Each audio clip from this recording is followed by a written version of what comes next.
Hey guys, Matt, IronTrap Garage, and today we're back working on the 34 Ford project. We got the exhaust that was much argued in the comments. We had a lot of back and forth from people on what they thought of the exhaust, but we are beyond that, and we are now on to doing the brakes on the car. Basically, we have to go through the whole braking system. Obviously, this thing sat for quite a while, so the wheel cylinders, and all that type of stuff is definitely going to be bad. So we're going to be replacing the wheel cylinders, checking and inspecting the shoes and lining, the brake drums themselves, all the brake lines. We have to replace the master cylinder, and hopefully we can get this thing all put together and get some brakes working on this thing so we can safely start taking it around and putting some miles on it. It's one of the last things other than the tires, so we're getting really close. So I'm going to put this up on the lift, and we're going to start checking out the juice brake conversion that they did on the car, and also see what kind of condition everything's in, and we'll see what happens.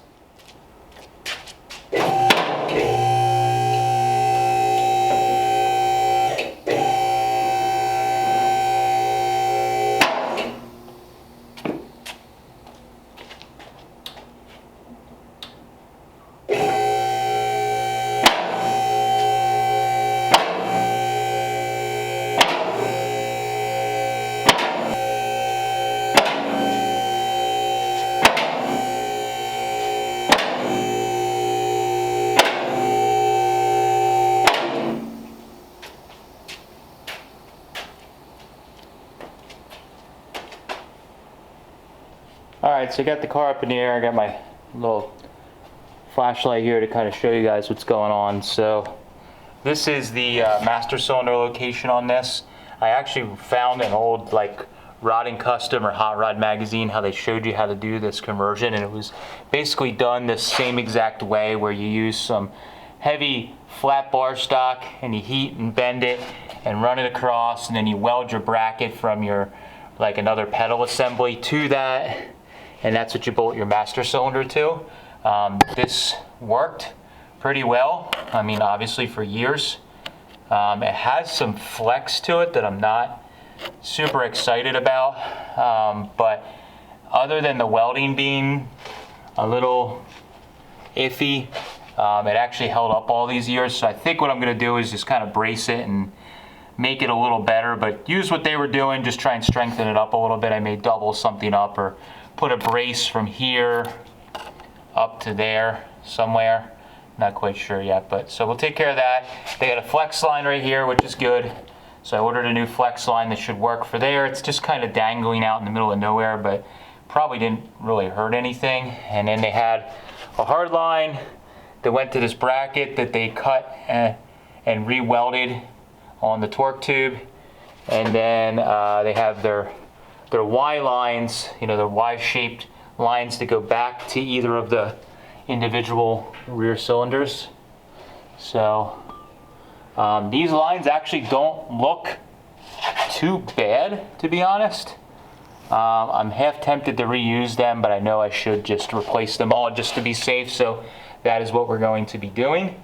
So then up at the front, we can find our brake lines go up front somewhere, and I think they were running on top of the cross member.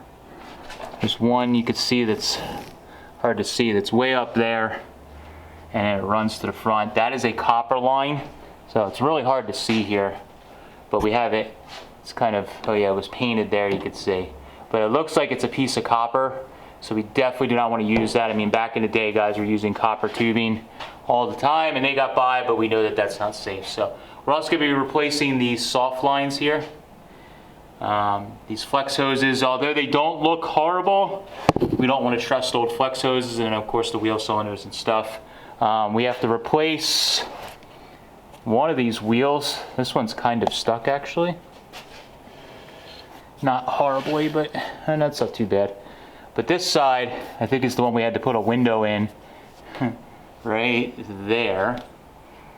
We had to put a window, little breathing room in that drum, because the wheel was so stuck that it was just causing problems. So that one may need a new shoe. We'll have to see when we take it apart.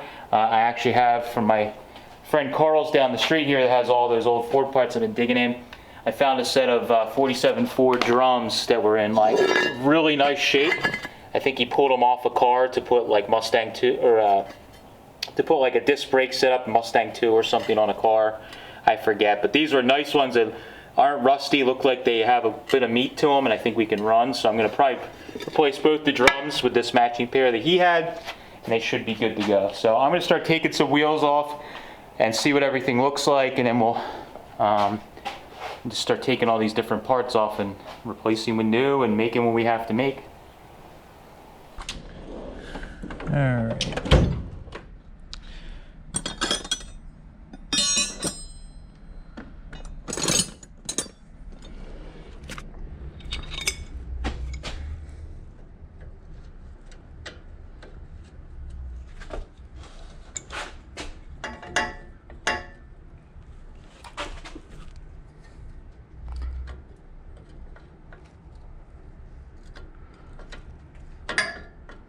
Oh, there's actually still fluid in this, believe it or not.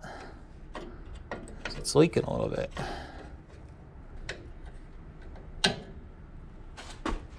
Hard to believe, but it still has fluid in it. This little clip here. Just pop that guy loose. Oops. And, oh, more brake fluid. I can't believe this thing still has brake fluid in it. It's hard to believe. So now that that's free, the little union, we can pull that through. I'm gonna try and take these rear lines off in one shot, then I can copy them pretty easily. So we'll move our light over here. And these run, they're just loose. And they run up to this wheel cylinder here. All right, so of course I had to get a normal wrench. My line wrench wasn't working because of the stuff that's bent over top there, but pull this line out. So we got to go through all this, and then of course get this whole rear line off in one shot. I actually think that this rear line stuff, these rear lines are actually, I have a feeling, are copper as well. They're just dirty. I just kind of got a glimpse of what looked like copper color where it was scratched a little bit. So I'm gonna go ahead and replace all these. I want the peace of mind having new line on there. So a lot of times I use the copper nickel stuff, even though it's not period correct. What is period correct is copper line. So it looks very similar, which is good. You could also do stainless, of course, but I like the copper nickel. All right, so pull this guy down. It's leaking plenty of brake fluid in this thing. So this car might have been able to get the brakes to work again, putting some fluid in it, but I don't want to risk it. So got our rear brake line right there, so we can basically copy that guy and probably reuse all these fittings on the line. Nothing's rusty or used up, and everything looks actually really nice. It's just, like I said, I don't want to try and put some fresh lines on this thing just to be safe. So we got that off.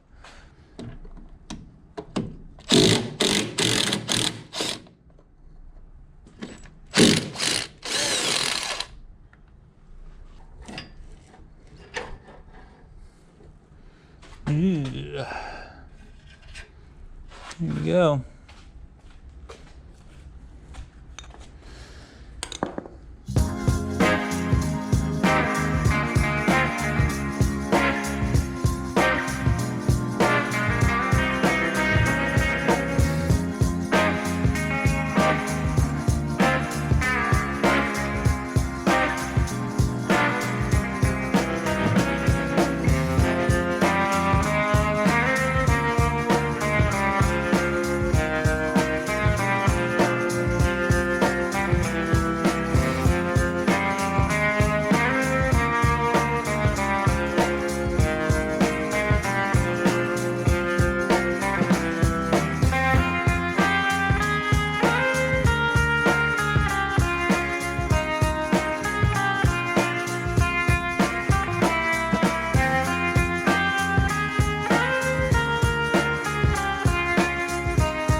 Yeah, so my dad had a jet. He gave me a little bit of time this afternoon, and which was nice. And now I just got to throw this last front wheel on. I tightened up all the brake lines, and there's like the T-fittings, all that stuff. It's quite a job to get all this stuff rerouted. And I was glad I had an extra set of hands to kind of get everything in place so we didn't strip any of the fittings. It was nice. One of these wheels, I think we mentioned in the beginning video, but it actually had the shank section was on the wheel still, or on the lug, and the nut section, or the hex section, was broken off. So I need to find, for now I'm going to throw these on, they're just fine. You know, 4 will definitely hold it for what we're doing for test driving, but I need to find one more of these. They might be the same for Craigers and different stuff, but I'd like to find something that matches, so we can have 5 on here. But that other drum we replaced, it was super thin. It had been cut to death, so it stayed on there. I didn't have to worry about that being stuck, because I think it was cross-threaded. But we got the front all back on for now, and I just got to go back and do the rear wheel cylinders, re-grease and pack the rear bearings, inspect all that stuff, make sure that's good, tighten up all the fittings in the back end and at the master cylinder, and we're ready to start bleeding the brakes. So moving along pretty good. Definitely one of those jobs, they need an extra set of hands here and there, so I'll have to find Kate or somebody to be my pump person for the pedal. But we should be able to get this thing buttoned up and the brakes working here soon, which will be nice, and we can give it a test. So get this front wheel on, and we can go back up in the air and continue working.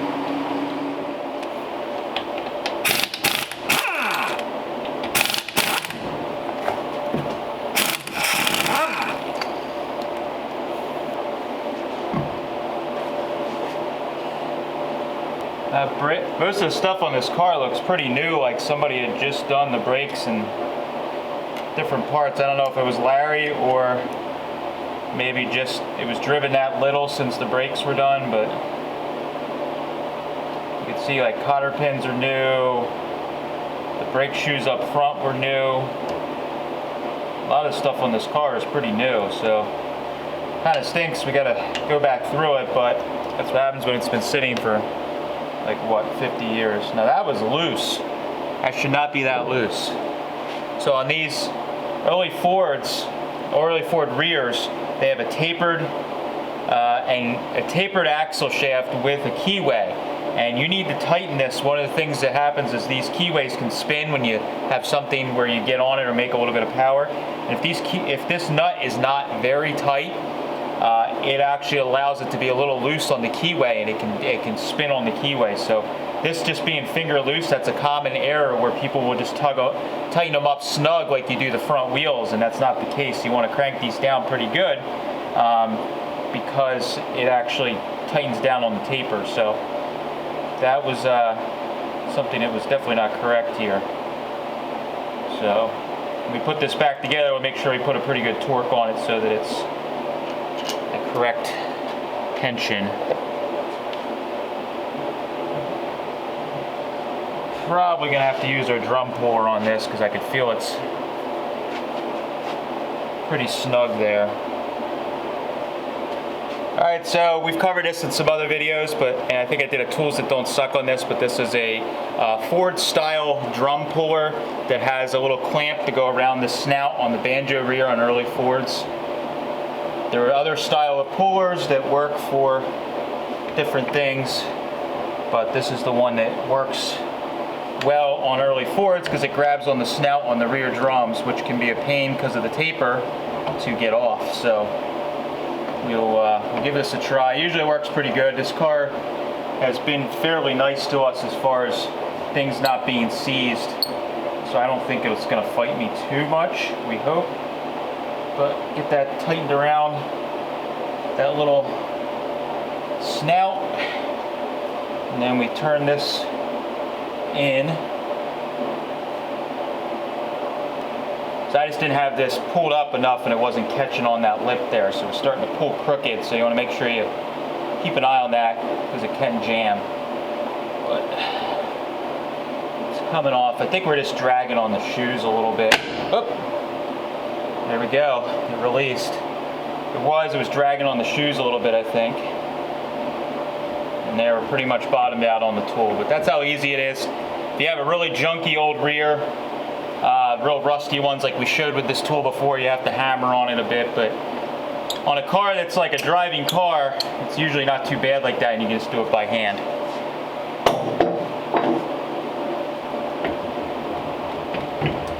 There we go. Yep, everything's like brand new on this thing.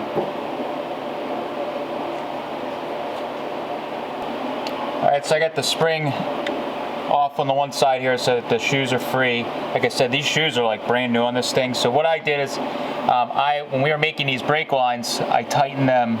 I made the line and actually started threading it into the new wheel cylinder just to make sure that I had the line bent correctly so we wouldn't have any issues. So I have that in there just hand tight. So now we can loosen this and take the last bolts out.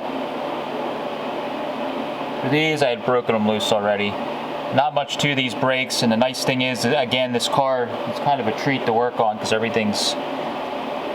it's like dirty from being used, but it's not like rusty and seized like a lot of junk I work on. So it's kind of nice.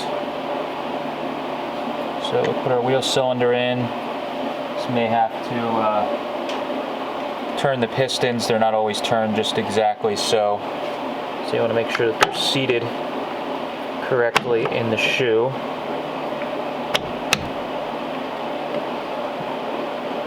Let's get this guy mounted in. That. And then I'll start the bolts, and then we'll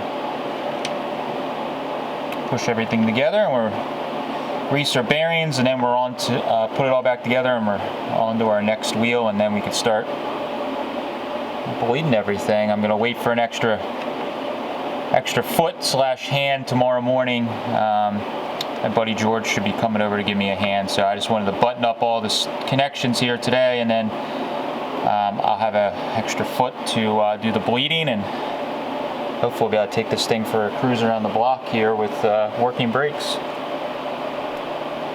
Alright, so I got my wheel cylinder back in, and I realized something wasn't right with the way this spring was mounted. When I took it off, the spring seemed like it kind of fought me a little bit, and something didn't seem right. Now going back together, it seems like I have to bend the spring funny. And what I saw that didn't look right to me is, it seemed to me that the spring was supposed to go behind and fit in there, but I wasn't quite sure. I knew something wasn't right. It's the right backing plate because the e-brake tube is coming through the right area, so that tells me that at least the backing plate's right. But I grabbed one out of my parts bin, what I call my junkyard section, and you can notice here, right there, the concave on this one is towards the inside, and the spring is fished behind. That looks correct. Now this is the opposite side, this is passenger side, but you can also see that this arm is mounted on top of the shoe, and right here they have it mounted on the back of the shoe. I am wondering if when they did this juice brake conversion, or possibly Larry was redoing the brakes on this car and he messed up, and they swapped the shoes around from side to side, or maybe just this one shoe, they flipped side to side. Not quite sure, so I need to take the other side apart and look and see what they did to see if I can correct this issue, because obviously we don't want to bend that spring over. I think that's why we heard the spring actually make a ting sound when we pulled it off, because it was probably catching on something inside the brake assembly. So I'm going to take the other side apart and we'll see what we find. Glad I caught this before I put it all back together. Alright, so there you go. Took this side apart. Let me get my light here.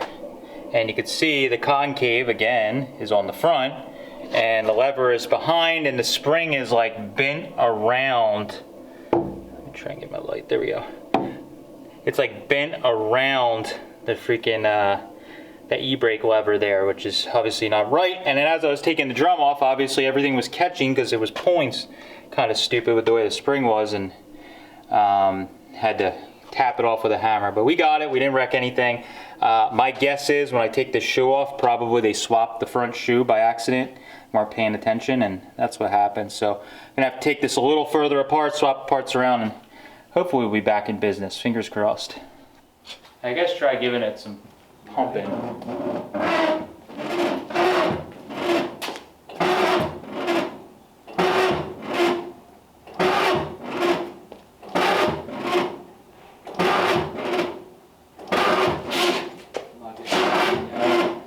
completely empty? No, you can let off. Well, I'm probably gonna have to top it off because you were probably pushing fluid to all the. Yeah, but that's what I'm saying, your lines are completely empty. Oh yeah, everything's Yeah, brand, so everything's it's not brand new. hard anyway. Should hear the air.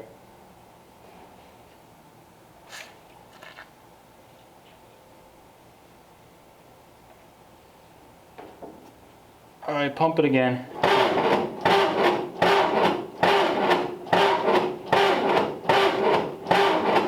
Holding.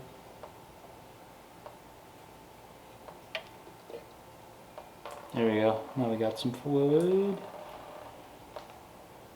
All right, go ahead again.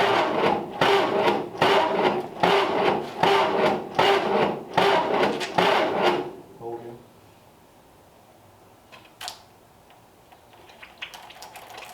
Hey, that was. I hear it. Now if I can just get some pressure up here at the pedal, it'd be nice. That'll be a while. All right, go ahead and pump up.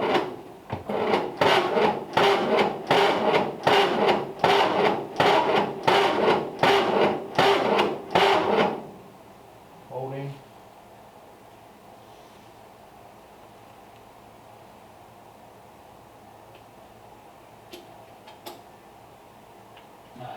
All right, you can let off. That one will probably need another one. Let me just check my fluid level.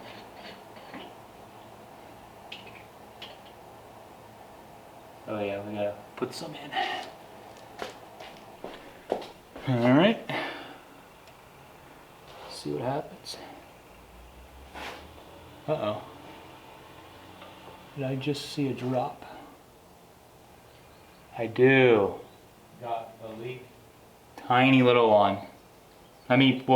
You're still holding? I'm holding.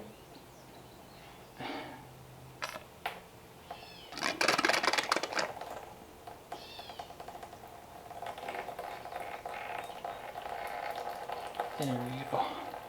Yeah, and it's one that my dad did.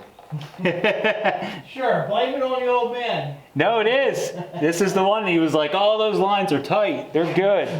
It's barely dripping, so you must be getting pressure there. But I saw it right after that last pump. It started a little drop, so I gotta tighten that up. Everything else looks pretty good. It's just that my dang old man. It was probably because I was lecturing him about old man strength. Now I could give him hell. Call him up later. I'm gonna be like, pay cut. All right, so we got the car back on the ground. The brakes are all done. The brake pedal feels awesome. And finally, the 34 Ford has brakes of its own other than the handbrake. I'm glad we went through all the brakes because we found some stuff that was backwards and not right and definitely unsafe. Next thing I need to do is order up some tires for this thing. I've been putting it off for quite a while as it obviously is something that's pretty darn expensive. I need to order those up. I'm gonna play with the tire sizes a little bit and change them from what's on here because the rear is recaps and the front it's an older tire, so the actual diameter of the tire is a little bit different than some of the modern tires. So I'm gonna play with that, get some tires ordered, get them on, and then we could finally take this thing for a test drive around the block, which is really good. And then we'll probably, find 10 other things we have to do. But we are on the home stretch with this car, which is really awesome. So thank you guys for following along. Appreciate it. Catch you later.